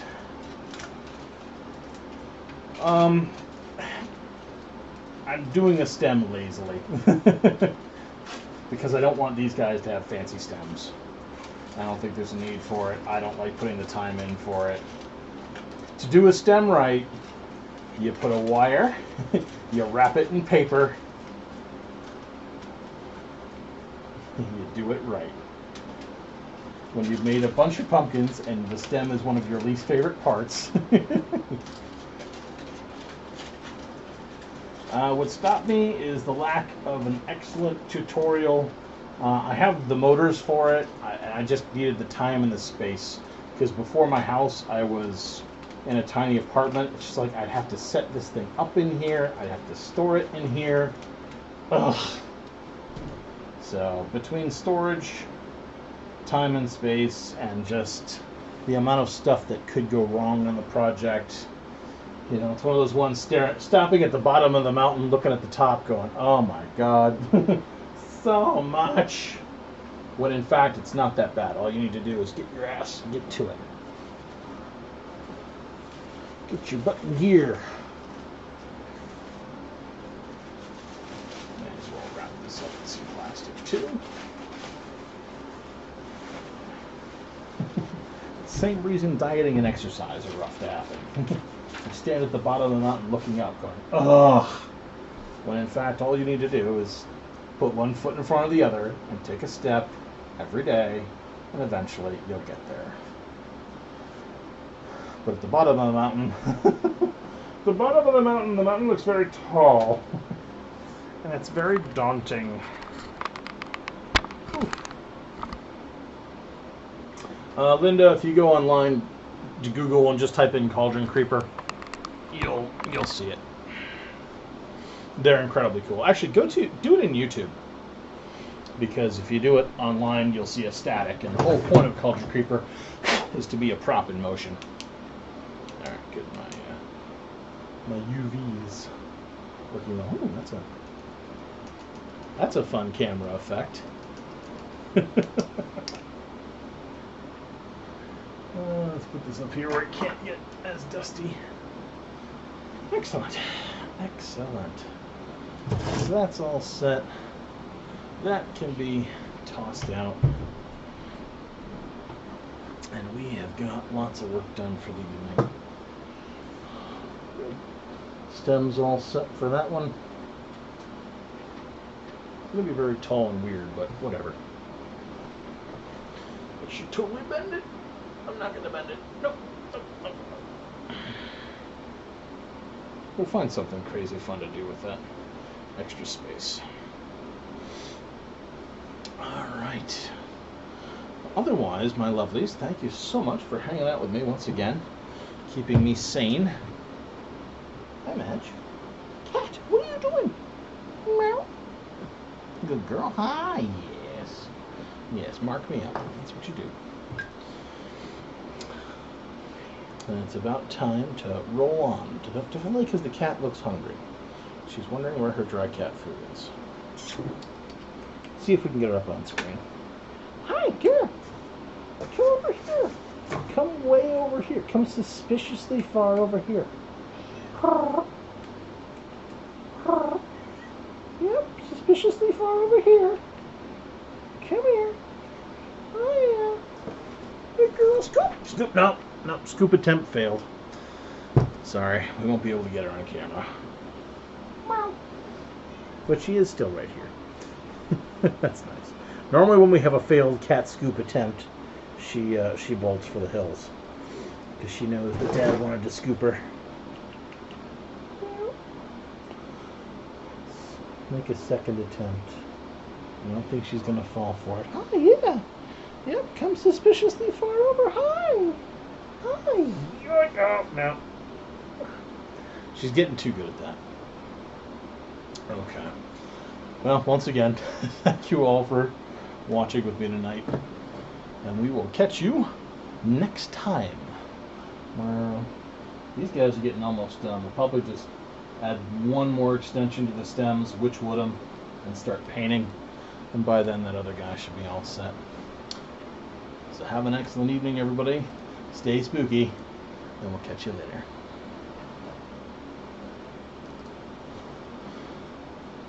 And that should change.